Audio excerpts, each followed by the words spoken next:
C'était un dimanche lent et doré, du genre où la chaleur semble se répandre à travers les murs de la maison comme du miel épais. Je venais juste de rentrer de l'auberge de ma grand-mère maternelle, où les journées étaient longues et les règles strictes. Grand-mère Edelmira disait toujours que les filles d'aujourd'hui sont perdues à cause des hommes, mais elle était loin de se douter que le monde de sa propre fille était sur le point de s'effondrer en silence, juste sous son toit. Je ne portais qu'une combinaison en coton blanc, déjà usée par le temps, et un jupon court en dessous, de simples affaires d'enfance qui s'obstinaient pourtant à épouser les formes de mon corps de femme. Les mèches libres de mes cheveux étaient caressées par la brise de la campagne pendant que j'étais assise sur la rambarde de pierre du jardin de devant, les jambes croisées avec une désinvolture tout sauf innocente. De l'autre côté, dans la cour de gravier, il se tenait là, Conrad, le mari de ma mère, grand, brun, avec des épaules marquées par le travail à la ferme. Il lavait sa calèche noire comme s'il s'agissait d'un pur sang. Ce n'était pas un carrosse noble, mais ses mains rudeuses le rendaient d'autant plus intéressant. Le soleil coulait sur son dos comme de l'huile et sa chemise entr'ouverte semblait crier quelque chose que moi seule pouvais entendre. « Tu es revenu plus, sauf que tu n'es parti », murmura-t-il, sans me regarder directement. Mais je l'ai vu. J'ai vu le coin de sa bouche se relever, ce demi-sourire dangereux qui cachait toujours plus qu'il ne montrait. « Et tu crois toujours que c'est toi qui commandes, pas vrai ?»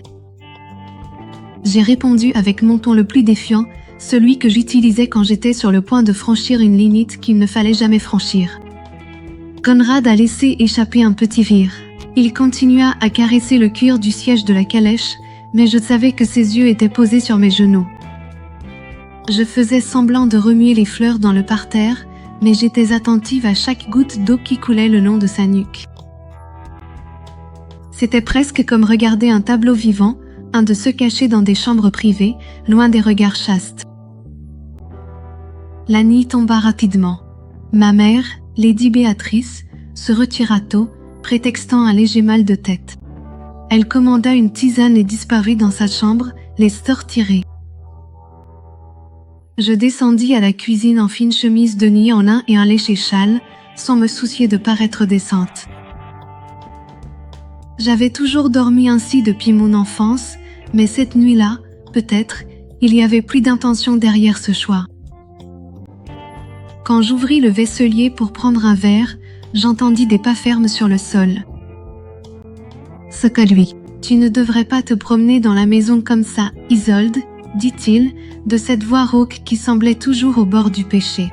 « Et tu ne devrais pas m'appeler comme ça avec cette voix-là, répliquai-je, sans me retourner. Il s'appuya contre la porte, les bras croisés. Il avait l'air d'un guerrier médiéval, attendant des ordres dont il savait qu'ils seraient indécents. « Tu vas me regarder fixement ? Ou tu veux aussi un verre d'eau ?» Il s'approcha, ses pas l'assuraient. Il prit le verre de ma main, et dans ce bref contact, froid sur le verre, chaud sur ma peau, je sentis le temps vaciller. Un silence dense s'installa. Mes yeux parcouraient son cou, ses bras, les contours de sa bouche qui semblait toujours prête à prendre ce qu'elle ne devrait pas. « Tu as grandi trop vite », murmura-t-il. « C'est toi qui as mis du temps à t'en rendre compte. » Conrad regarda l'escalier, puis moi. Il passa une main dans ses cheveux et esquissa un de ces sourires qui précèdent une mauvaise décision. « Va dormir avant que j'oublie qui je suis. Tu sais très bien qui tu es. Tu fais juste semblant de vouloir encore l'être. » Je montai les escaliers comme quelqu'un qui défile devant un public invisible. La chaleur me remontait le long de la colonne vertébrale, et le désir, lui, avait déjà élu domicile en moi. Je savais qu'il me regardait. Je sentais son regard posé sur moi, comme une caresse involontaire. Le lendemain matin, tout semblait pareil, mais rien ne l'était. Au petit déjeuner, il ne toucha pas au toast, seulement au verre de jus, et moi, je souriais intérieurement. La chasse avait commencé. Chaque fois qu'il passait derrière moi, je remarquais la façon dont sa main hésitait près de ma taille. Son silence quand ma mère louait mon sang-froid était presque un cri étouffé. Le mercredi, Lady Béatrice partit pour le village voisin rendre visite à sa tante malade. 3 jours d'absence, 3 nuits seules avec moi et lui.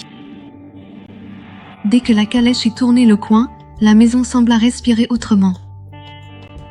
L'air devint plus dense, la lumière plus basse, les murs plus complices. « Que comptez-vous faire aujourd'hui, mademoiselle Isolde ?» demanda-t-il, appuyé contre l'encadrement de la porte.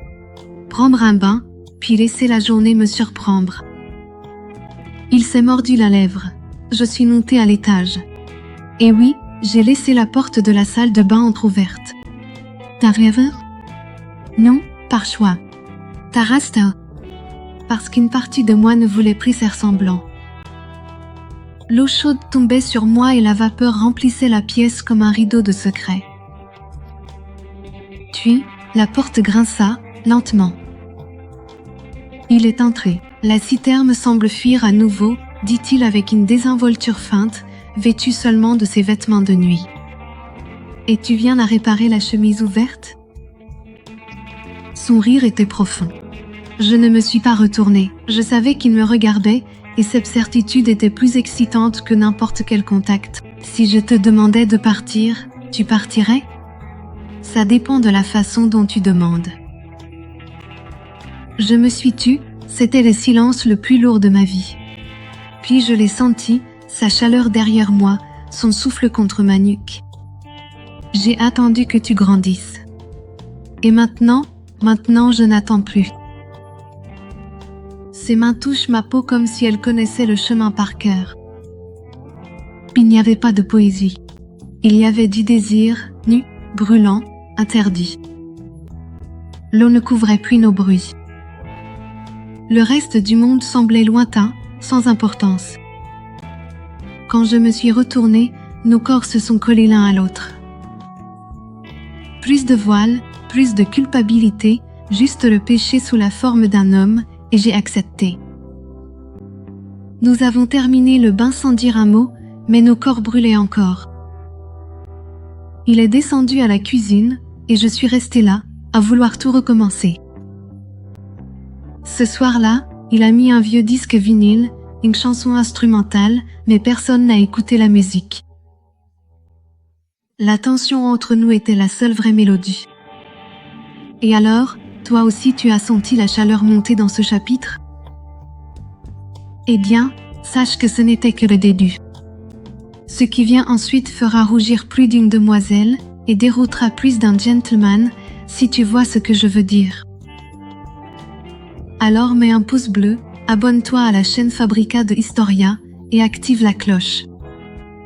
Parce que le prochain chapitre, le prochain fera trembler le sol sous tes pieds. D'ici là, mon amour, le canapé du salon est devenu un champ de bataille. Moi d'un côté, lui de l'autre, et entre nous cette danse silencieuse de regards, de souffles retenus, de désirs étouffés par une morale déjà en lambeaux. Il a suffi que ma jambe effleure légèrement la sienne pour que tout s'effondre. Conrad n'a pas dit un mot, il m'a simplement attiré fermement, faisant en sorte que mon corps s'emboîte sur ses genoux comme si ça avait toujours été ma place. Ses yeux contenaient la fureur contenue d'un homme au bord de l'abîme. Et j'étais là poussée. Ça va tout changer, murmura-t-il, son front appuyé contre le mien. Ça a déjà changé, ai-je soufflé avant de l'embrasser avec la hâte de celle qui a trop attendu. Cette nuit-là fut fiévreuse. Les baisers avaient un goût de colère, de désir refoulé. Ses mains parcouraient mon corps avec une précision qui semblait étudiée, et peut-être l'était-elle. Peut-être lui aussi avait-il passé des nuits à imaginer cela. Ensemble, nous avons découvert un univers de caresses cachées et de vérités murmurées, et quand je m'en suis rendu compte, nous étions dans mon lit, la porte verrouillée et les draps joints les complices silencieux. Je me suis réveillée avant le lever du soleil, le corps encore chaud du péché. Conrad dormait à côté de moi, allongé sur le ventre, avec l'expression sereine de celui qui s'est abandonné à l'interdit sans aucun regret. Son odeur imprégnait encore mon oreiller, un mélange de bois de santal, de terre humide et de culpabilité ignorée. Je restais là, allongée, à fixer le plafond en bois de ma chambre, essayant de comprendre si tout cela s'était vraiment passé. J'avais couché avec l'homme que ma mère appelait mon refuge, et le pire, c'est que j'avais beaucoup aimé ça, trop même. Lorsqu'il s'est réveillé, ses yeux ont croisé les miens, et un sourire paresseux est apparu. « Il est encore temps d'arrêter, dit-il, la voix rauque de sommeil. Alors arrête. » Il ne s'est pas arrêté. Il m'a attiré par la taille et m'a embrassé avec une douceur qui s'est embrassée.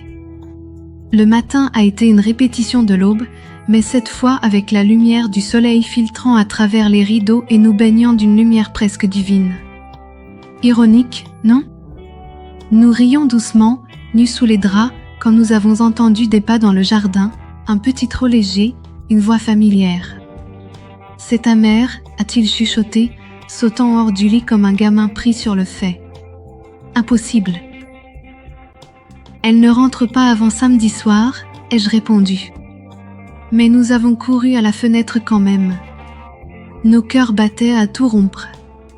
C'était Donna Prudencia, la voisine la plus commère de la ville. Ses cheveux blancs épais ressemblaient à de la barbe à papa et sa langue était plus tranchante qu'un couteau de boucher. « Elle va répondre » a-t-il chuchoté, en enfilant déjà son short avec des mains tremblantes.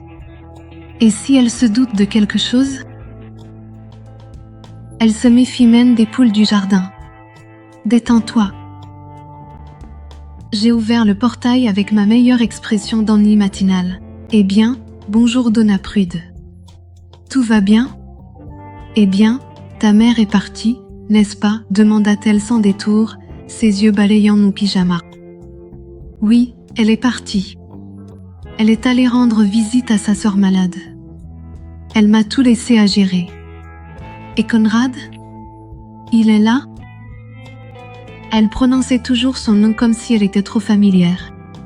Elle sourit avec la politesse attendue d'une jeune fille bien élevée. Elle prend une douche. La chaleur de la journée ne fait que commencer et on se croirait déjà en plein été africain, non ? Elle me fixa quelques secondes de trop, comme si elle pouvait sentir l'odeur des draps froissés. Puis, entre deux commentaires sur le prix du charbon et la disparition du boulanger, elle s'en alla. Je refermai le portail et m'y adossai, le cœur battant encore à tout rompre. À cet instant, quelque chose en moi a changé. Le choc fit naître une pensée limpide. Soit nous embrassions ce désir pleinement, soit nous nous noierions dans une mer de mensonges fragiles. Plus tard, dans la cuisine, il s'approcha, le regard grave, la respiration plus assurée. « Isolde, il faut qu'on parle. Voilà le drame qui arrive. Ce n'est pas un drame. Ça ne peut pas être juste du feu. Et qui a dit que ça l'était ?» Il resta silencieux un instant. Ses yeux sombres plongèrent dans les miens avec une telle intensité que je sentis mes genoux fléchir. « Je veux plus. Je te veux, mais de la bonne manière. » Mes yeux s'écarquillèrent. « Tu veux quitter ma mère ? Je veux vivre avec toi, en paix, loin d'ici. » L'idée me frappa comme un coup de tonnerre par Pampelère. M'enfuir avec le mari de ma mère ? Être le scandale de la ville ? Être condamné par toutes les dames à la messe du dimanche ? J'adorais les scandales, du moment qu'ils étaient les miens. Et qu'est-ce que tu proposes, Conrad ? Dès que ta mère rentre, je lui dirai que j'ai besoin de voyager. Tu viens avec moi. Pas d'excuses. Pas de regrets. Et où m'emmèneras-tu ? Dans un endroit avec un porche, un hamac à l'ombre et du café préparé sur un poêle à bois. Un chez nous où le temps ne nous jugera pas. Je me suis rapprochée, posant mon front contre sa poitrine. Le battement de son cœur trahissait son sérieux. « Convainc-moi » ai-je murmuré. « Je t'offrirai des nuits comme la dernière et des matins encore meilleurs. » Il a esquissé un sourire en coin. « Alors prépare la calèche, cocher. Si tu veux t'enfuir, que ce soit sans retenue. » Cette nuit-là, nous avons encore dormi ensemble. Mais cette fois, avec un plan, un secret encore plus intime que nos corps enlacés. Mais le destin, comme toujours, adore jeter un œil derrière le rideau.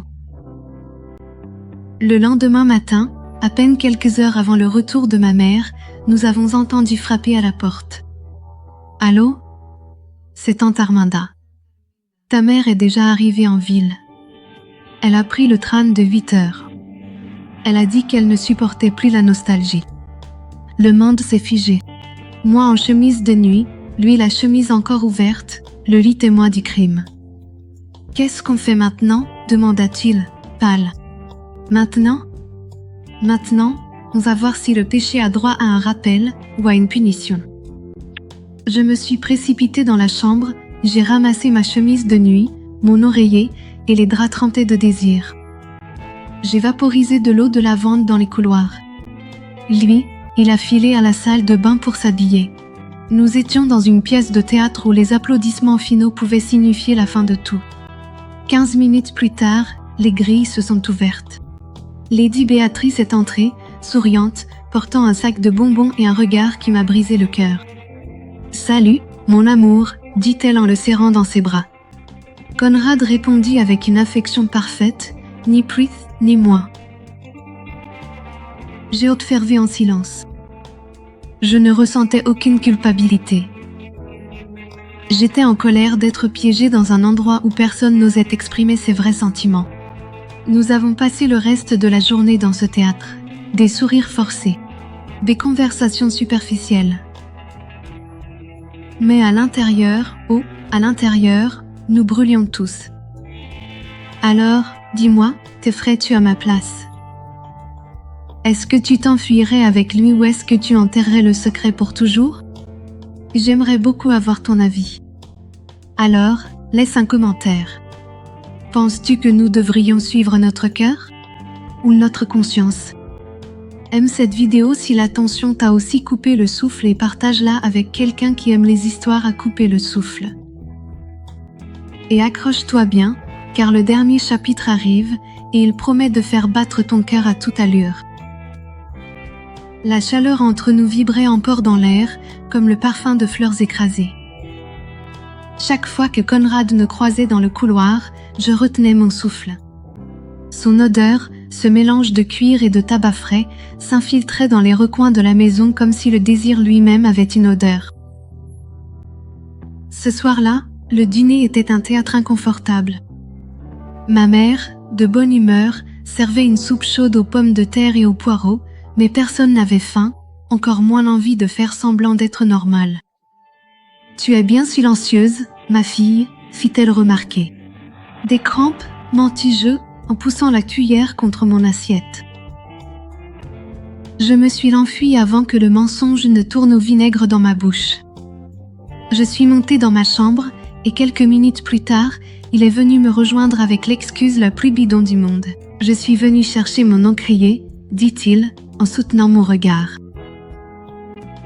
Je lui ai tendu l'objet, mais j'ai retenu sa main. Le contact suffisait. J'ai refermé la porte lentement. Et là, avec ma mère en bas qui tricotait comme si le monde était intact, le péché a réclamé une répétition. Il m'a plaqué contre le mur. Le baiser est venu, pressant. Ce n'était pas que de la chair. C'était l'âme qui brûlait à l'intérieur. Ses mains parcouraient mon corps avec une tendresse sale d'addiction. Il m'a murmuré à l'oreille, « Je ne peux pas faire semblant. » Alors ne fais pas semblant, mais fais semblant. Cache-toi. Je veux partir avec toi, a-t-il dit, essoufflé. Et m'emmener où ? Dans une taudis déguisée en paradis ? Il rit, mais c'était un rire blessé, un rire qui saignait. Je suis sérieux. Je n'ai jamais ressenti ça, même pas pour elle. Silence. Le genre qui criait à l'intérieur. C'est à ce moment-là que j'ai su qu'il s'était complètement perdu. Ce n'était plus seulement de la lecture. C'était de l'amour. Un amour erroné, mais un amour quand même. Il quitta la pièce, laissant son odeur et la promesse non dite dans l'air. Et je suis restée là, assise au bord du lit, essayant de comprendre si tout cela n'était qu'illusion ou ma nouvelle réalité. Au petit matin, je me suis réveillée assoiffée. Je suis descendue à bas de l'eau jusqu'à la cuisine, mais j'ai trouvé Conrad sur le balcon, en train de boire du vin bon marché et de fixer le ciel. Insomnie ?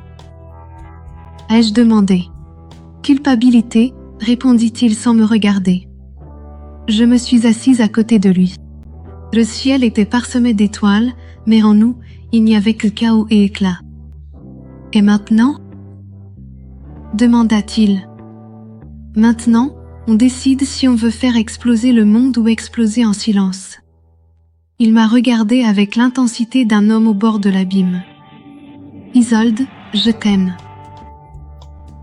Ça m'a transpercée. Ça m'a fait mal et réchauffé à la fois, un mélange de peur et de certitude. C'est moi que tu aimes ou le sentiment de m'aimer ? Je t'aime. Je veux vivre ça sans avoir à le cacher, sans mentir à ta mère. Es-tu prêt à ce qu'elle te déteste ? Je me déteste déjà assez. Silence. Petite gorgée de vin chaud. Des mots non prononcés coulent dans mes yeux. Je pars demain. J'ai juste besoin de savoir si tu viens avec moi. J'ai pris une profonde inspiration. Mon cœur battait fort. Et si je ne viens pas ? J'irai, mais ça fera mal. Et si je viens ? On recommencera, là où personne ne connaît nos péchés. Je me suis levée, j'ai posé ma main sur son épaule et j'ai chuchoté « Attends-moi après le déjeuner, au bout de la route ». Je suis montée à l'étage sans me retourner. Le jour s'est levé lourd, comme si le monde entier transpirait d'anxiété. Je me suis réveillée avant la lumière, avant les regrets. Devant le miroir, j'ai répété mon expression « Je ne sais rien », celle que chaque femme apprend à utiliser quand elle décide de faire une bêtise avec élégance. Ma mère étendait le linge, fredonnant une vieille chanson, comme si sa maison n'était pas sur le point de s'effondrer. Je me suis assise à la table. J'ai mangé du pain, bu du jus. Tout est communiqué. Conrad n'est même pas venu. Il était enfermé dans sa chambre, peut-être en train de répéter ses adieux. À 11h30, je suis montée à l'étage. J'ai fermé la porte, mon sac léger sur le dos, vêtements, papiers, pièces de monnaie et courage. Le reste est resté, y compris la culpabilité. Je lui ai glissé un mot sous la porte. Je pars. Attends-moi près du pont. Il a répondu avec un dessin grossier d'un cœur. Ça m'a fait sourire. Ironique, mais mignon. Je suis descendue en silence. Ma mère, absorbée par un roman illustré, ne m'a même pas remarqué. Je l'ai embrassée sur le front. Je vais voir Odette. Je reviens avant la tombée de la nuit. Prends la clé, répondit-elle, les yeux toujours rivés sur le papier. Je suis partie. Chaque pas était un risque, chaque battement de cœur, un doute, mais je n'ai pas hésité. J'ai tourné le coin et il était là, coiffé d'un simple chapeau, un sac à dos et ce même regard qui m'avait brûlé depuis la première fois. Quand nos yeux se sont croisés, j'ai su qu'il n'y aurait pas de retour en arrière. « Je croyais que tu ne viendrais pas, dit-il. Je n'ai jamais cessé d'aller là où mon corps voulait être. » J'ai pris sa main. Nous sommes partis. Pas de carte, pas de destination. Juste le désir et le délire. La première nuit s'est passée dans la chambre d'une auberge bon marché d'un village voisin. Des draps rêches, une fenêtre en bois qui grinçait, mais rien de tout cela n'avait d'importance. Là, nous avons fait l'amour avec la liberté des damnés, sans peur, sans silence, sans verrou. C'était sauvage, c'est cadeau. C'était tout ce que nous ne pouvions pas avoir et que, enfin, nous avions. Maintenant tu es à moi, murmura-t-il en mordant la nuque. Maintenant, j'appartiens à celui qui m'emmène jusqu'au bout. Dans les jours qui ont suivi, nous avons changé de ville. Nous avons pris d'autres noms, comme deux personnages d'une romance interdite. Nous avons faim à normalité, mais nous n'étions que deux fugitifs amoureux. Mais trop de bonheur appelle la punition. Par un après-midi étouffant, Conrad est arrivé dans la chambre, le visage pâle. La police du district est venue me chercher. Ta mère a porté plainte. Ils ont dit que je suis partie avec toi et ils veulent m'accuser d'enlèvement. J'ai senti le sol se dérober sous mes pieds. Mon corps s'est figé. Qu'est-ce que tu veux dire? Je suis venue de mon plein gré. Mais tu es sa fille et j'étais son mari. Ici, il ne voit pas l'amour. Il ne voit qu'un scandale. Cette nuit-là, nous n'avons pas dormi. C'était la première fois que j'avais peur de ce que nous avions fait. L'amour, cela ne suffisait plus. Le lendemain matin, j'ai pris une décision. Nous sommes revenus, main dans la main, le cœur à nu, la vérité mise à nu. Ma mère était assise sur le canapé, les yeux creusés comme des puits. Quand elle nous a vus, elle s'est figée. « Maman », ai-je commencé, mais elle a levé la main. « Tu n'as rien à dire. J'aurais juste voulu que tu sois honnête avant de me ridiculiser. » Je fugue. Tu l'aimais, mais qu'est-ce qu'il restait de moi? Elle n'a pas crié, et ça faisait plus mal que n'importe quelle gifle. Conrad a essayé de parler, mais elle l'a interrompu. Partez, tous les deux. Sortez de ma vie. Et c'est ce que nous avons fait, sans valise, sans excuses, sans pardon. Aujourd'hui, je vis dans un village côtier. Je loue une chambre au-dessus d'une boulangerie. Je vends de la dentelle brodée à la main. Il me rend visite, parfois le temps d'un week-end. D'autres fois, il disparaît pendant des semaines. On s'aime à notre façon, entre ruines et retrouvailles. Mais une chose est sûre. Il a attendu que je grandisse, et j'ai grandi sans demander la permission. Alors, auriez-vous fait la même chose? Seriez-vous parti avec quelqu'un comme ça, en connaissant les conséquences? J'aimerais vraiment avoir votre avis. Si vous êtes arrivé jusqu'ici, dites-moi d'où vous regardez. C'est un plaisir d'avoir des nouvelles de chacun d'entre vous. Laissez un like, abonnez-vous à la chaîne et partagez cette histoire avec quelqu'un qui aime les passions dangereuses. Merci d'avoir vécu cette histoire avec moi et à la prochaine vidéo.